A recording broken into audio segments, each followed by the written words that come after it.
And say again? No, I don't. Men's store. I don't know the name. I'm sorry. And last night Greetings to you, our distinguished guests. Please find your seats. We're just about to get started. Okay, we will. Welcome, everyone, and thank you for taking the time out to join us this evening. We're very pleased to have all of you.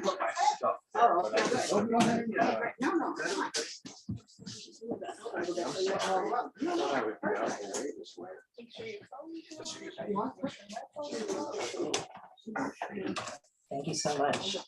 Welcome again. My name is Shady Rose. I'm the events manager here at Lost City Books. And again, very pleased to have this wonderful crowd of book lovers here this evening. I know it's a bit of a chaotic day outside in Adams Morgan, so your struggle is appreciated. I'm here to tell you a few things about us as a bookstore. First, if this is your first time here, I'll tell you a little bit about Lost City Books. We are a used, new, and rare bookstore. We took over the space in 2019 and remodeled and had a grand old time doing so right before the pandemic shut us down. And now we're back and better than ever, back in action. We love hosting authors from all over the country and also local authors on a variety of subjects. So Lawrence, we're very, very pleased to have you here today. A few housekeeping items before we get started. Please go ahead and silence your cell phones out of respect to our speaker today.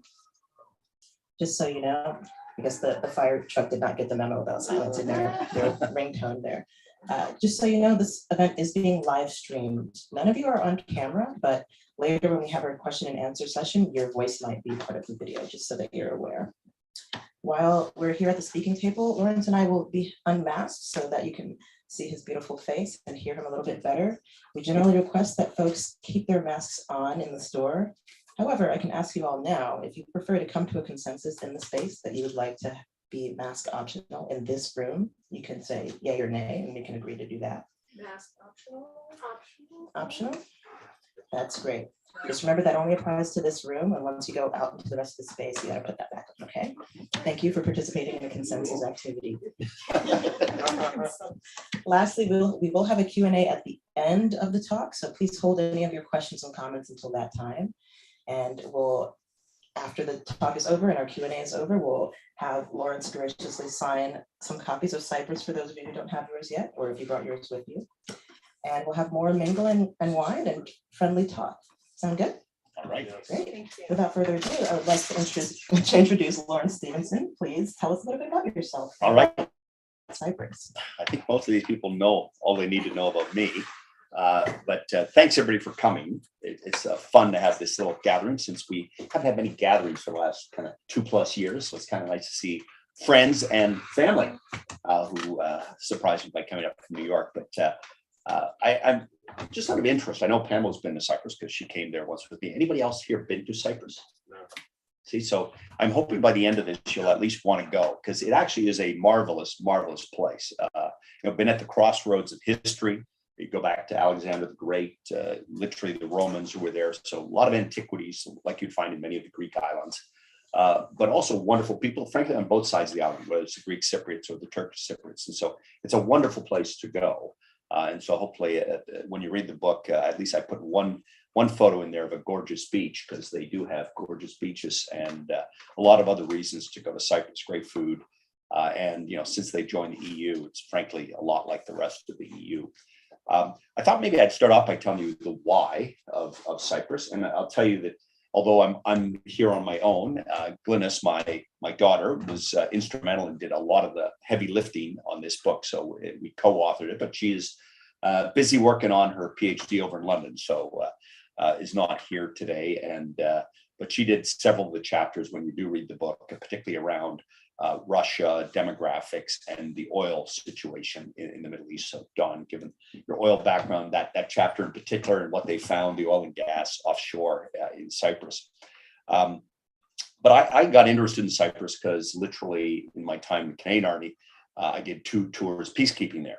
And for those of you who are worried that, it was a dangerous place, the only danger was me getting sunburned. So, it really was not a hot zone by the time I got to Cyprus, but I did a tour with my original regiment, and then I went back over with the airborne regiment. which was most of us didn't enjoy because we didn't get to jump while we were there. So it was, but I got to know Cyprus really well then. And frankly, I thought even then, so this was back in 1980, that the Western bias was very anti-Turk, frankly.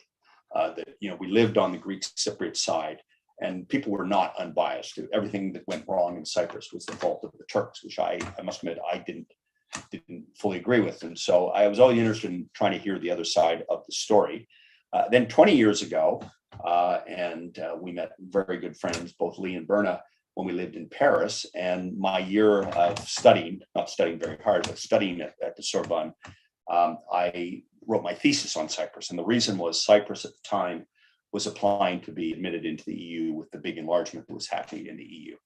And at the time, my thesis was quite controversial. Berna introduced me to a number of people. It's kind of fun to go back and study when you're 20 years older than everybody else in the class, because you have good friends who can get you in to see all the cabinet ministers over in Cyprus and people that Berna knew through her network with Lee.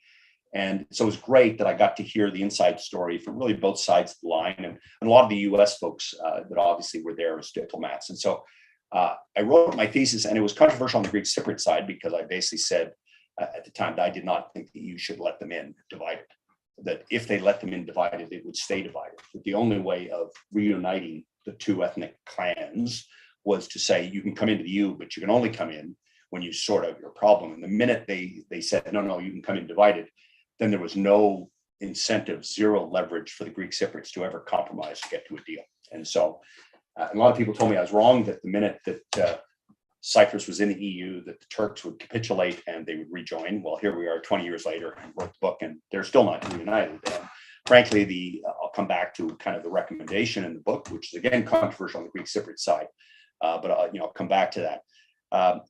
This is it's tricky because it's a majority Greek island.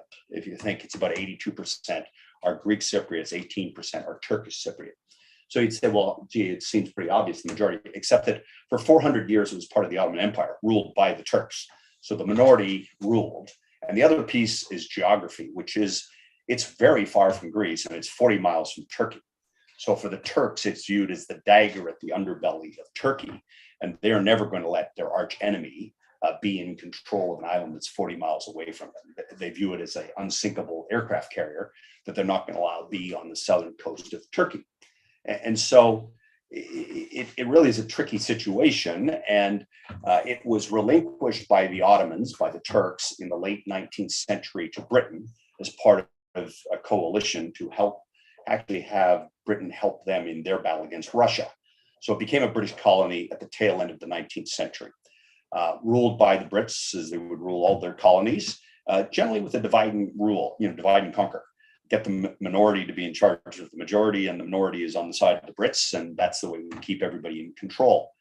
The challenge was that obviously, like many colonies, they wanted independence, and so there was a terrorist organization. It was by and large Greek Cypriot. And much like in Palestine, you kill enough British soldiers and the British say, well, what the heck are we doing here anyway? So it was granted independence in 1960. And it was a compromise because ideally the Greek Cypriots wanted to just join with Greece. That's what their objective was. It's called enosis, but that's what they wanted. On the other side, you had the Turks who really wanted their own separate. They did not view themselves as primarily Turk. They viewed themselves as Turkish Cypriot, and they wanted their own state, much like Palestine, the hope they would be divided into two. But they didn't neither side got their wish.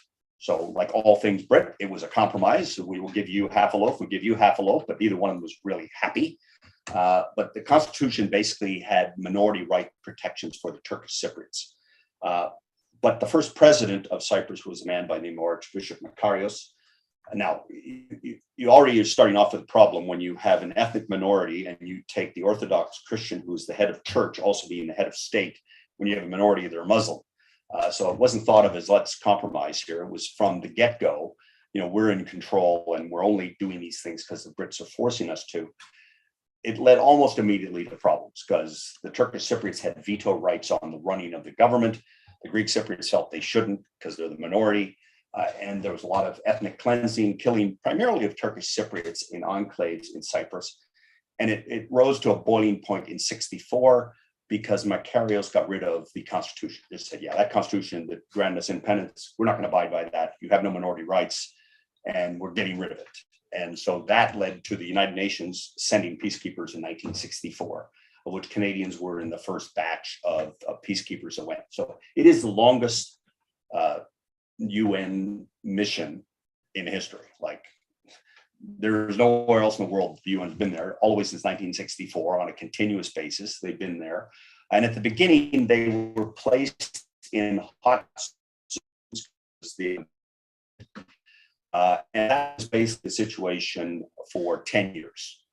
In 1974, you may recall, there was a Greek military junta in Greece.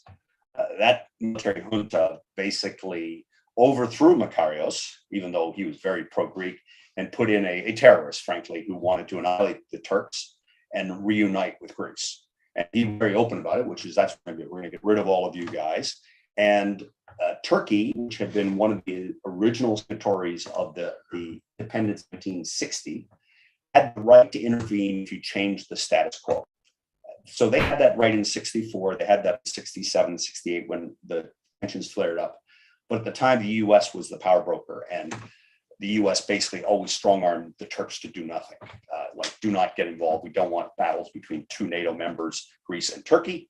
And as a result, that all went well until 1974. You may recall, summer of 74, Nixon is in the midst of Watergate. Kissinger is really running the foreign policy at that stage of the game, and nobody was paying attention to Cyprus. So the Turks got to do what they wanted, which was invade. Because they said, we are not going to let you annihilate the Turkish Cypriots. They invade the island after having consulted with the Brits, saying that you can't let happen what's happening. We have the right to intervene. The Brits didn't want to intervene, so they did. So by and large, ever since 1974, the island has been divided. The Turks basically could have taken the whole island. They didn't want the whole island, but they basically attacked, drew a line in the top third and said, that's now ours, and basically stopped there. They could have done the whole island, but they actually knew that, hey, we'll have a refugee problem, so we'll let you keep the southern part, we'll keep the north.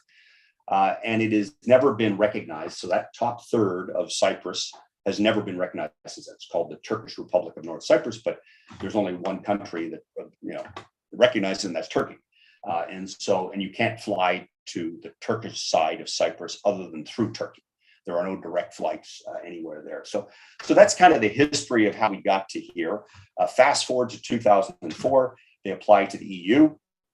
And I thought there was a chance that they could get reconciliation. And in the book, I talk about 7 factors that have changed since that time in 2004 when they were admitted to the EU, all of which, by and large, made the situation worse. And I'll only talk about 2 of them today, but the one by far that's changed the most is the situation in Turkey. In 2004, Erdogan had just come to power. His biggest fear was that the army would overthrow him, which happens quite regularly in Turkey. And his way to make sure that wouldn't happen was to basically apply to be in the EU, which the Turks have wanted for some time, and put all of the requirements the EU had, which basically, obviously, the military can't run a democracy. And so that'll be my way of protecting myself. So he was very keen to get in the EU. So the leverage they had was, we'll only let you in the EU if you come to a solution on Cyprus, which he was willing to do. Unfortunately, Anand, who was then the UN Secretary General, negotiated literally for 3 months, came up with what was known as the Anand Plan, and they had a vote. The vote was 74% of the Greek Cypriots were against it, so they did not want to reunite the island, and 65% of the Turkish Cypriots did want to reunite the island. So it had to have both sides agree to this. So as a result, and the reason the Cypriots didn't vote for it was, frankly, they were getting the EU whether they had a deal or not, and they thought their hand would be stronger after, which is exactly what I had written as my thesis. So what's changed since then? Well, Erdogan is a very different person in 2022 than he was in 2004. He's not worried about the military. He's got rid of everybody in the military who might have been a risk to him. He knows he's never getting the EU because the Germans and the French will never let him in the EU. And so there's no leverage to play, and he's now never going to give this up. And since then, there's been a mass migration of what they call Turkish settlers to the northern part of Cyprus, who are much more, whereas the Muslims, when I was there in 1980, it was a very secular Muslim nation. You would not have seen a burqa anywhere in the northern part of Cyprus. today you will see burqas in many places in the northern part because it's the Turks who have moved, and they by and large are the rural Turks who moved down. So that's what changed on the Turkey side. The other big change is Russia. Russia was not a factor when I was there peacekeeping. We saw a lot of Swedes, a lot of Brits, a lot of people who wanted to be on the beaches, but you wouldn't have seen a Russian in 1980 in Cyprus. Today, Limassol, which is one of their great beach towns, called Limassolgrad. 25% of the foreign investment in Cyprus is from Russians, and they believe that 25% of the not only the investment but of the people, tourists that now go. So right now is a bad time for Cyprus because you can probably get a good deal on hotels right now because that 25% can't get there right now because there's no flying rights into Cyprus because they're abiding by EU sanctions that we all have in Russia. So that's kind of what happened. And I talk about the other factors as well that are in there that happen. But what I thought I'd do is read you just a little bit from the Russia chapter. And as I say, that's probably the second biggest factor. Turkey, I think, is bigger, but I thought given what is happening right now over in Europe, the role of Russia in the world might be a little more interesting than what Turkey's doing.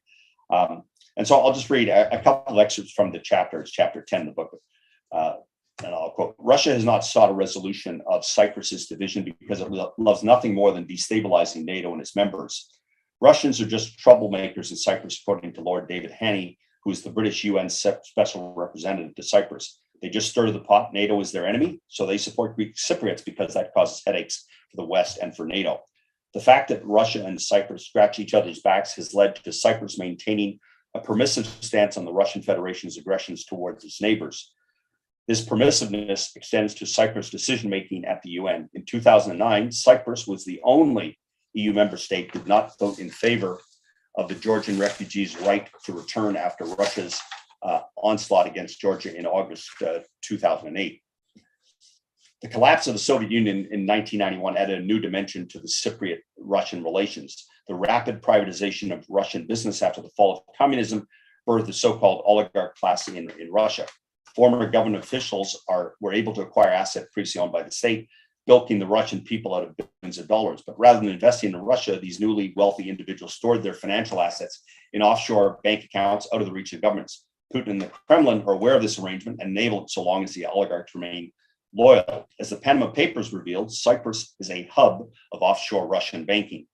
The island's reputation as a preeminent home of offshore accounts was enhanced when Lebanon fought a severe civil war, and Cyprus positioned itself as a safe alternative to Beirut. Putin's inner circle now uses Cyprus to hide its money, and many believe that Putin himself has been a big participant in the scheme. Followers of American politics will undoubtedly be familiar with the names of Paul Manafort, Oleg Deripaska, and Viktor Vekselberg, all of whom were revealed to have their offshore accounts in Cyprus. The EU is wary of the bond between Cyprus and Russia, which endangers its unity. In January 2020, the EU agreed to blacklist officials in Crimea tied to its annexation by Russia in 2014, but this move was blocked by the Cypriots.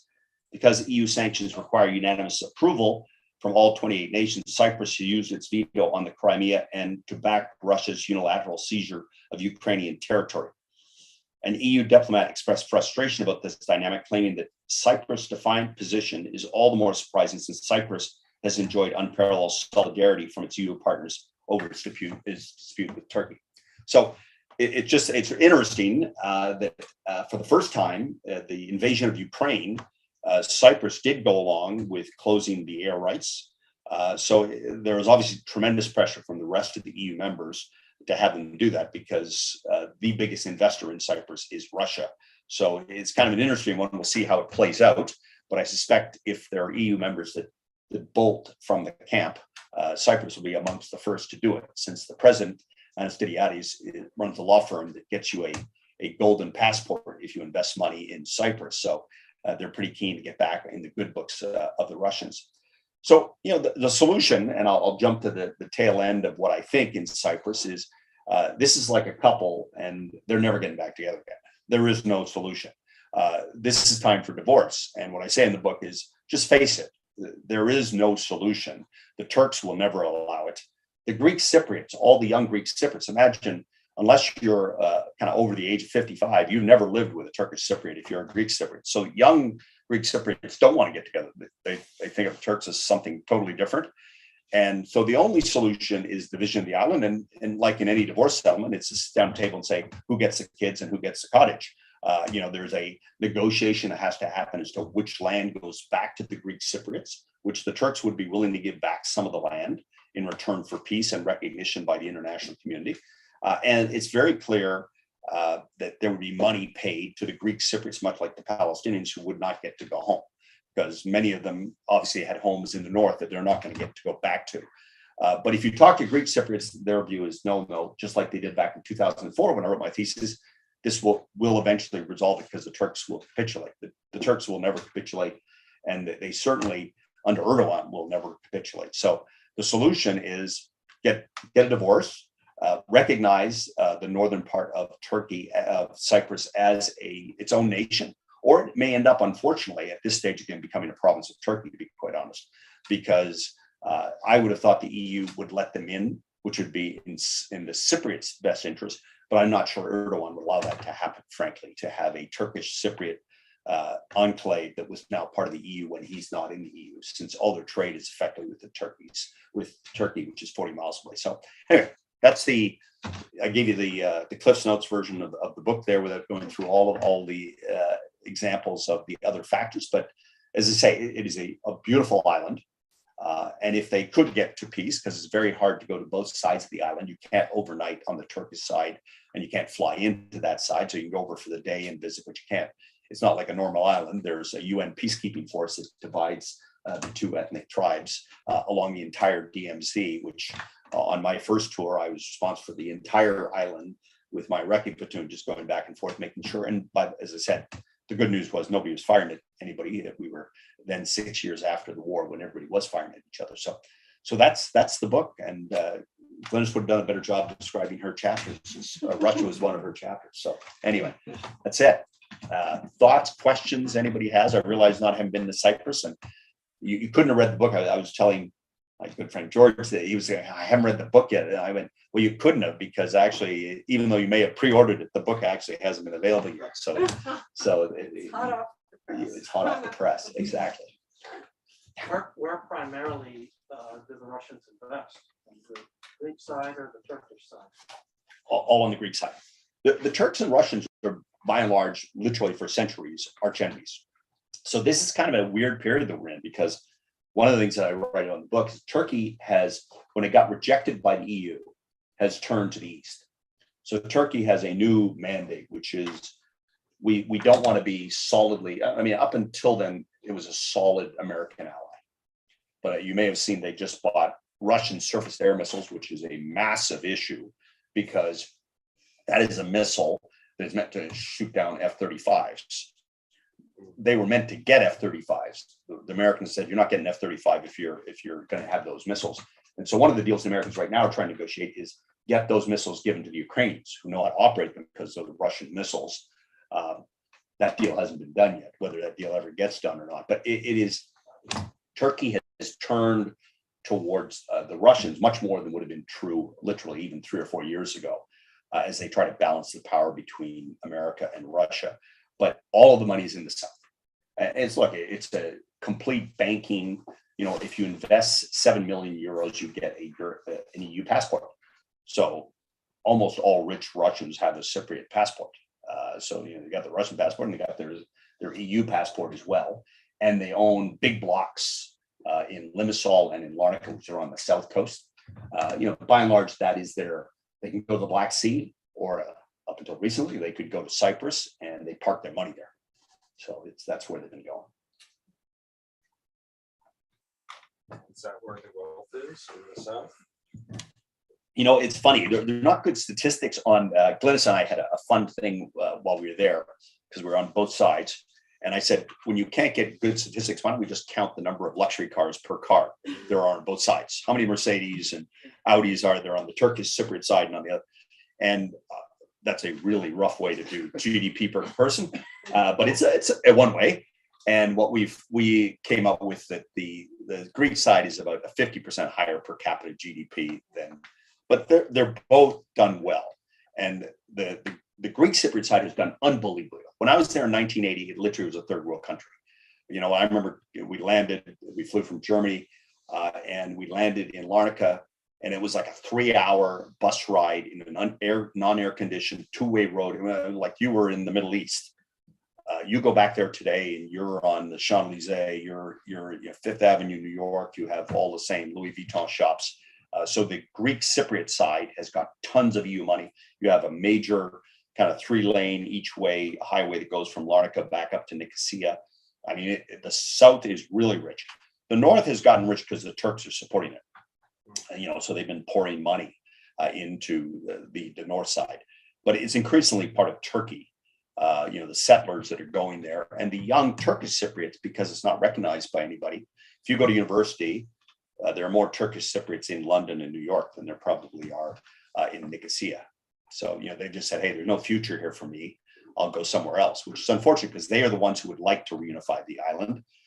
You know, the older, I spent an hour and a bit with Ralph Denktash, who was the president of Turkish Cyprus way back when, he's since passed away. But Ralph hated the Greeks. Like, it was like talking to somebody who could never have been in the same room with the Greek Cypriot. His view was, when I was a kid, they called me dirty Turk, and we're never getting back together with them. So, but that's the older generation of Turkish Cypriot. The younger ones have never called dirty Turk because they've never actually lived with the Greek Cypriots, so they're much more willing to reconcile. But the young Greek Cypriots go, well, life is good. Like, why would you involve them in our nation? Let them have their own nation. So they're much more open to this idea of, let's just have a Czechoslovakia velvet divorce. And let's just agree that we'll live happily on either side of a border, and you know, we can get along without having to fight a war again. So has the war in Ukraine had any impact at all on Cyprus? Well, you know, it's been really hard on the Cypriot economy, because the Cypriot economy is really, I mean, the biggest industry by far is tourism. And the biggest contributors to tourism are the Russians. The other big support is amount of money that people will to buy their passports. But the other one is just the investment in the real estate. So the real estate community has taken a real hit. And now they have not been as aggressive as anybody else in seizing assets. So they've supported the EU, but they're certainly hoping this is over fast so they can get back on the good side of Russia. And you won't hear Anastasiadis, who's the president of Cyprus, say anything negative. Like he won't answer questions on Ukraine or anything else. He's going along with the EU because he gets way more money from the EU. So he's got to make sure that he doesn't antagonize the EU. But by the same token, he doesn't want to antagonize the Russians. And they share the Orthodox Church, which is actually important on both sides. So they have that culturally. And the Soviets have actually been the supporters from way back. I mean, Makarios was known as Castro of the Mediterranean. So he was the reason Americans hated Makarios and didn't mind when he was overthrown by the Greek military junta was they viewed him as a communist. Like, this guy's no better than Castro, and we don't want another island that's against us. So he was never a popular, because he was not really non-aligned. He was much more aligned with Russia even back in the 60s than what the Americans would have wanted to have. So it's you know, they were not adverse to the Turks, the invasion. They would never say it, other than Kissinger did in his memoirs, saying that, you know, it wasn't a bad thing. They solved the problem. There was a problem, and now there isn't a problem because the island's divided and they've sorted out the issues that we had between the two ethnic communities. Is there any violence now? No violence. The last person killed was about 8 years ago. You know, when it was at the time that the Greek Cypriots tried to go through the DMZ. The DMZ, just to give you a sense, goes the entire island, so from coast to coast. And in parts, the DMZ will be 2 miles wide. But when you're in downtown Nicosia, it is, when I would walk on the DMZ between the two sides, would be half the width of this room. So right there would be the Greek Cypriots, and right there would be the Turkish Cypriots with their soldiers kind of facing each other, and us walking down between them in the lane. But, you know, there would be violence if they wanted, but I think that everybody's settled in the status quo. The reason it happened 8 years ago was a number of Greek Cypriot students they were agitating for peace and reunification of the island, but they kind of went into the Turkish zone, and there was a far right wing one, you know, in different countries you call them neo-Nazis, but very young Turks who rushed out and grabbed one of the Greek Cypriots and beat him to death. That was the last kind of fatality they've had. So it's peaceful. And one of the reasons, when I interviewed the UN people, in fact, the lady who heads the UN in Cyprus is a Canadian, Elizabeth Spivak, and their view is at first do no harm. So we should stay here forever.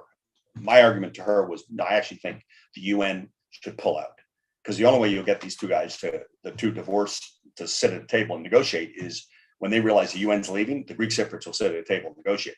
Because right now, the UN is not on the Turkish side. They literally are the army for the Greek Cypriots. The UN is there as a trigger so that the Turkish Cypriots don't attack. Now, if the Turkish Cypriots wanted to attack, they would attack. And by the way, my orders when I was there was if they attack, we're leaving. Like, we weren't really there, to defend. We were there to hope they wouldn't attack. But in many cases, on my second tour, we took all our ammo away from our soldiers. So obviously we couldn't have defended, even if our life depended on it, and which I thought was the stupidest thing ever. You have weapons but no ammo. They think you're dangerous, but you actually don't have any ammo. So it's the worst of all worlds. But one of the reasons nobody pays attention today to the Cypriots, because the only people who are really disadvantaged are the Turkish Cypriots. So in the big world where we got big problems right now, obviously in places like Ukraine, everyone like, let's not worry about it. But we have spent a lot of money, billions of dollars. Canada, 28 soldiers have been killed in Cyprus over that time, from incidents, none of them recently. But I go, why is the UN still there when you have other places in the world that are in a much worse situation? Why should the world's taxpayers be funding the UN to keep soldiers there? I mean, Who advocates for them to stay? Greek Cypriots. In fact, the Greek Cypriots pick up 1/3 of the UN's cost. So it's pretty clear who wants them to stay, because the Turkish Cypriots want them gone, but couldn't care less. They don't stay if you want, but you're not allowed as a UN soldier to go spend the night there. So, and part of the reason I think the bias exists in the UN is that they go to all the Greek Cypriot restaurants. And when I was there, our chef in the officer's mess was a Greek Cypriot. He was the fire chief of Nicosia, and he was our chef in our so all of your social relationships, the weddings we got invited to as part of the community, were all on the Greek Cypriot side. The Turks were the other side of the fence. And so the UN is not an unbiased participant in what's happening in The Cyprus. Greek Cypriots want the UN there still, Absolutely. because they're afraid. They're afraid that the The Turks, they think the Turks might come over, and the Turks aren't going to come over because the Turks got what they wanted. They got the top third of the island. Yeah. And by the way, if the Turks did want to take the rest of the island, the UN wouldn't be able to stop them. So, but it's a trigger, right? And it's a fair comment. If you're a Greek Cypriot, you go, well, the odds, if you kill a few Brits and a few Swedes and that are in the UN peacekeeping force there, the world might notice. If they come over and kill a few of the Greek Cypriots, the world wouldn't pay any attention. So, and that's obviously what happened in 1974. Some of the Canadian soldiers who were killed were in that war, but, we weren't trying to stop the Turks Cypriots. We were trying to get out of the way. We got killed because How long did that war take place in 1974? Did the Turks just? it was over in like 10 days. That is? Yeah. And they literally stopped at the line that they had already drawn a map when back in 1960, they thought should be their part of the island when it should have been divided And they could have rolled over the whole island. easily. Mhm. Again, the Turkish army is just significantly more powerful, and it's 40 miles away. So they were flying sorties from Turkey, whereas the Greek, it's 450 miles away from Greece. I mean, that's a long way for them to, and the Greek army, even in a fight with Turkish army, would not last long. So, and there is no real army for the Greek Cypriots. So, and there is no Turkish Cypriot army either. It's the Turks that are there. What is the population of the entire Ireland? And then. 1.2 million. So today about 1 million of Greek Cypriots and 200,000 Turkish Cypriots. Are the Greek government's own views on this shifting? It is. It's funny. The Greek government was always solidly. I always loved any who watch the Eurovision competition. You get to see who vote, which countries vote. You get to see the alliances in Europe by who votes with who. So Cypriots can always count on the Greek vote in the Eurovision competition, and it's. But the Greeks are very supportive of the Cypriots. The Cypriots have distanced themselves, particularly since the financial crisis in Greece, because their view was, well, wait a minute, we don't want to drag down by them. So back when I was there, most Greek Cypriots would have still said, we'd love to be part of Greece. That is no longer the case. Cyprus wants to be its own country, but they are still they have family. It's kind of like Ukrainians and Russians, frankly. They have family that are on both, both sides. They have family that are over in Greece. The Greeks are big tourists, obviously, onto that side of the island. But the connections that would have existed when they absolutely wanted to join with Greece, that's no longer the case. I mean, and arguably Cyprus is richer. It's a money haven. It's kind of like the islands where everybody's flowing their money through. Sorry, too many questions, but do you use Cypriots and Greek Cypriots interchangeably? Are Turkish Cypriots different, or do you call them different, or? It's funny. We did a survey. You'll see in the book. We did a survey only of the Greek Cypriot side because I was trying to see whether there was a way to not have divorce, like whether there's something I could give you that you would actually reunite. And the answer is no, there isn't. But if you ask, if you would have asked back when I was there, a Greek Cypriot, are you Greek first or Cypriot first? They would have said, I'm Greek, who live in Cyprus. If you'd asked the same question then of Turkish Cypriots, they would have said, I'm Cypriot and I'm Turk second. If you do that today, it is actually completely inverted. So today in the surveys, if you ask a Greek Cypriot, are you Greek or are you Cypriot? They go, I'm Cypriot. And they don't call themselves Greek Cypriot because their view is we should have the whole island, this demarcation. The whole island's ours, but we're Cypriot first. If you do the same thing now in the north, they would say we're Turk. Good. Many of them just are literally first generation from Turkey. I mean, so those that were there at the Ottoman Empire, I mean, some of them kind of like were there before the Mayflower came here, right? They've been there for many, many generations when it was part of the Ottoman Empire. Those people, but again, that's now a minority of that small group that remains on the Turkish side.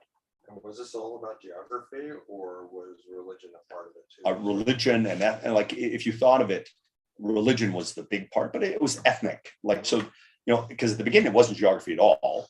And honestly, I'd equate it a little bit to what happened in Iraq. If you think of the Sunni Shia issue, right? In Iraq, you had a majority Shia, but run by the Sunnis. Again, British. This is their mode, which you take the minority and you give them the power so you control the majority.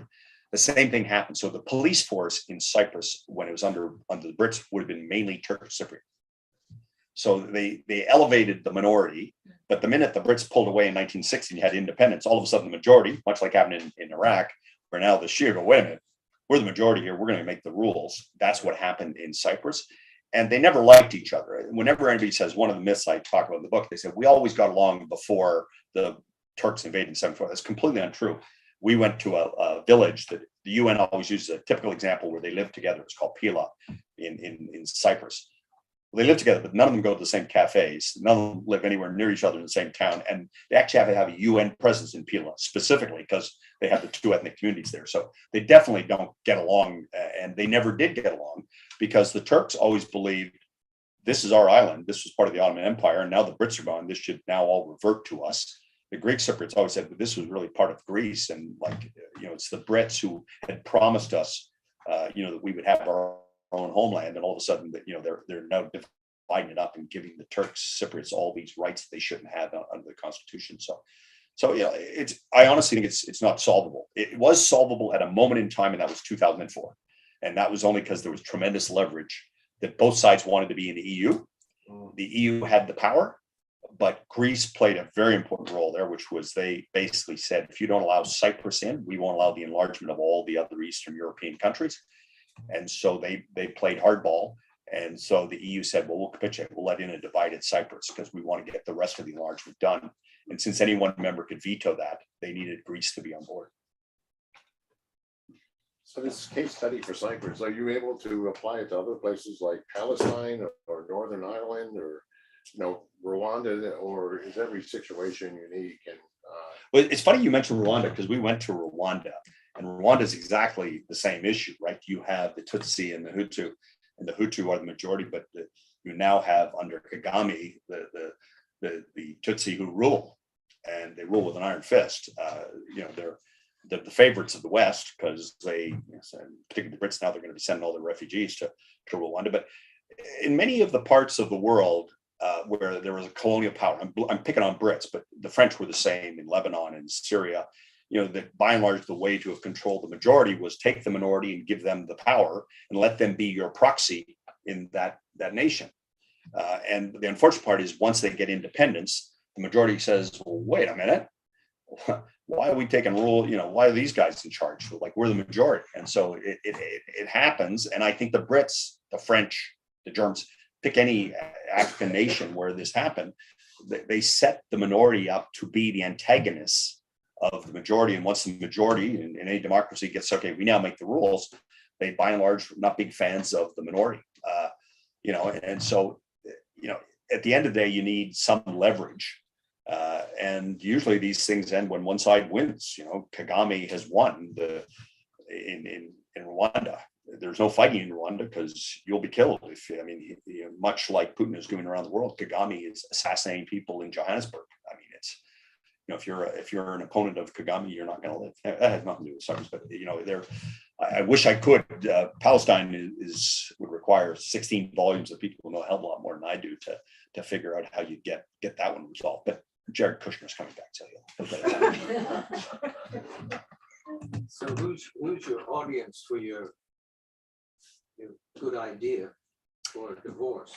Well, you know, it's funny. It's mainly the policy wonks, you know, who pay attention to Cyprus, which is this room multiplied by 2 in the world. But you know, it's not a big audience. And as I said to the publisher when we were doing it, I said, look, it is more a labor of love, to be quite honest, because most people have not been to Cyprus. Cyprus, if you asked, I would venture if you asked the U.S. congressman and went through and had them place it on a map, maybe 3 of them could find it on a map. It's not important in U.S. politics. It's still important to British politics. So the Brits, because they still have 2 bases, there's 2 sovereign bases in Cyprus.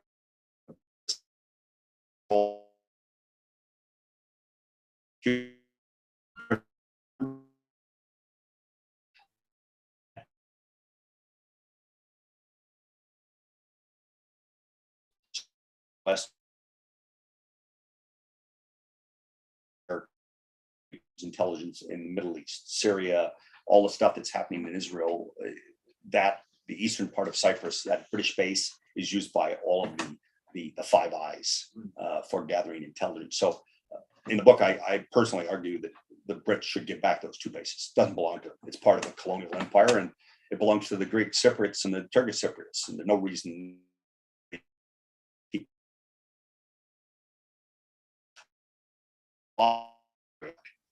that they get to give back.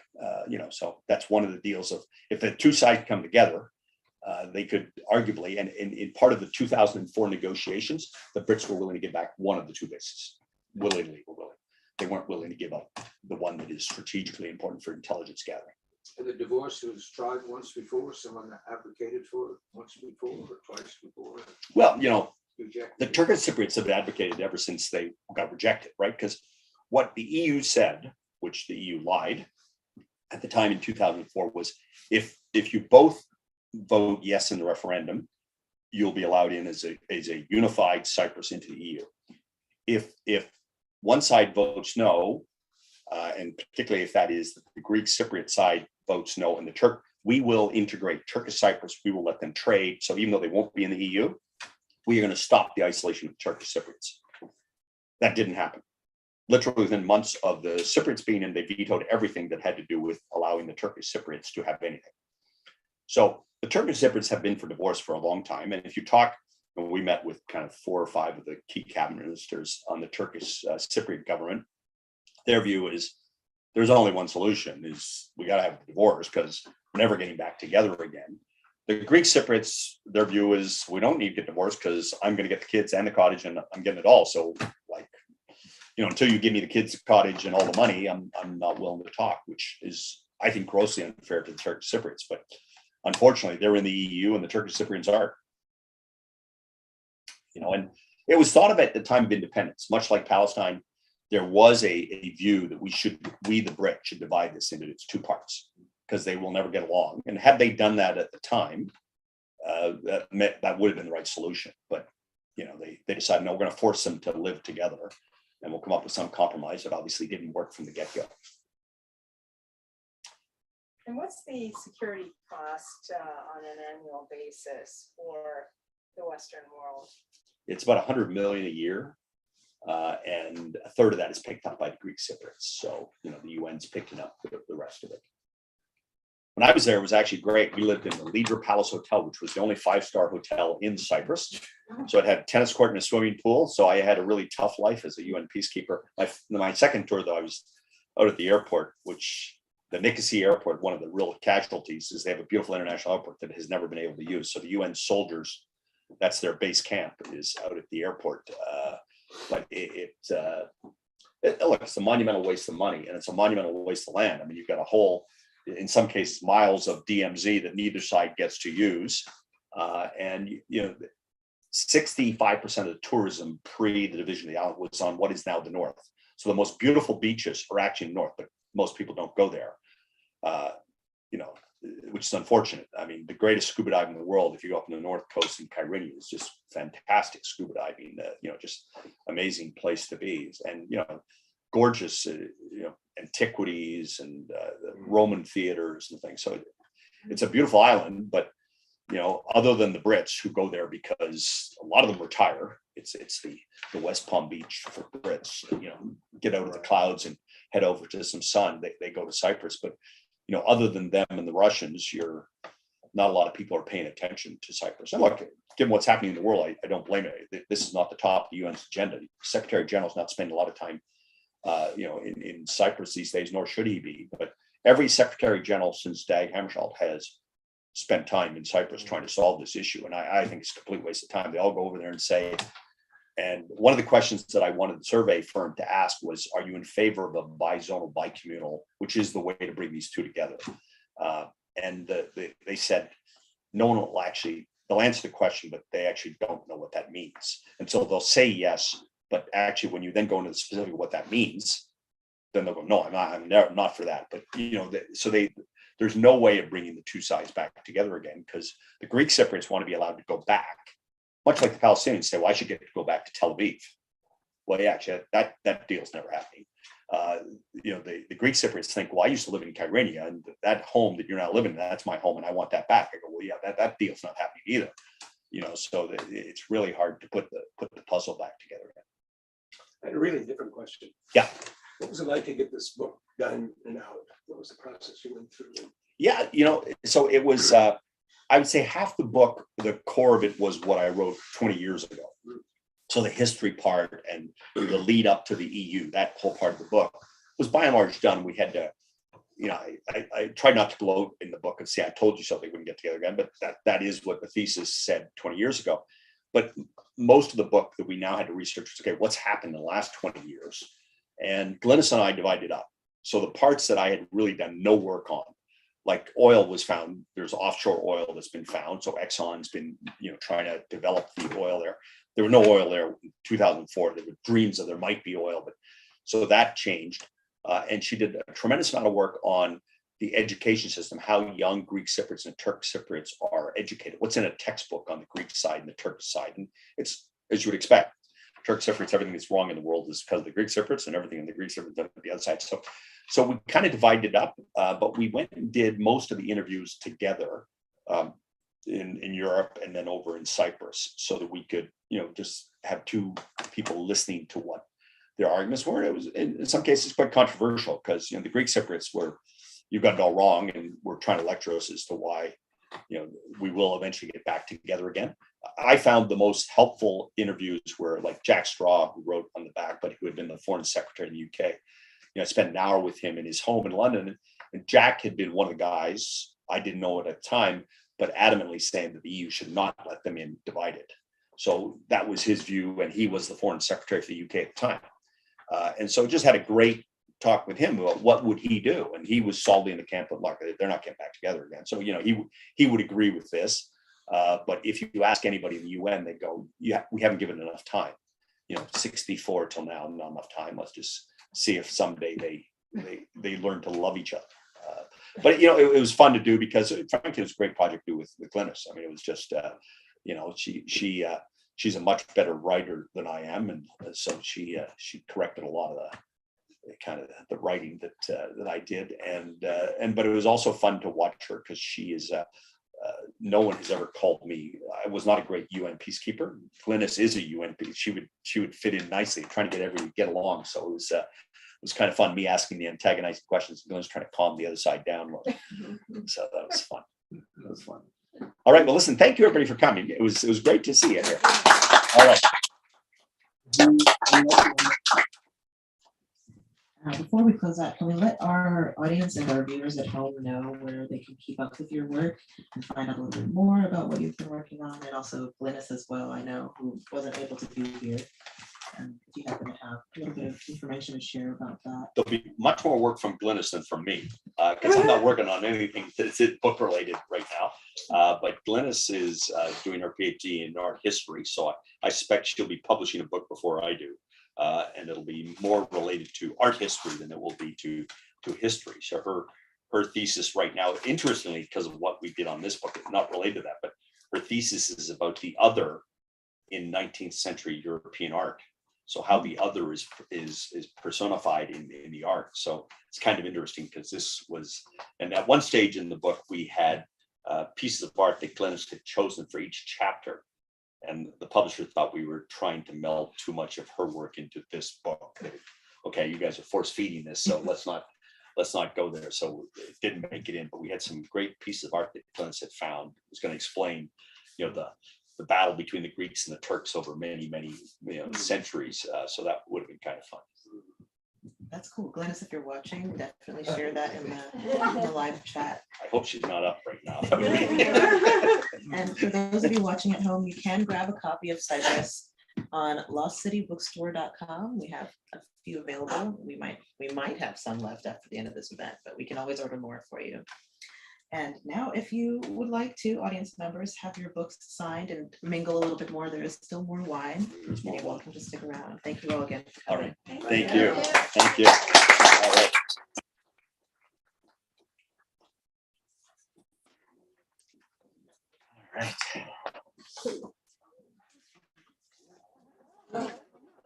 Where's the credit card machine? Well, I'm sure they will take care of that, John. I can sign.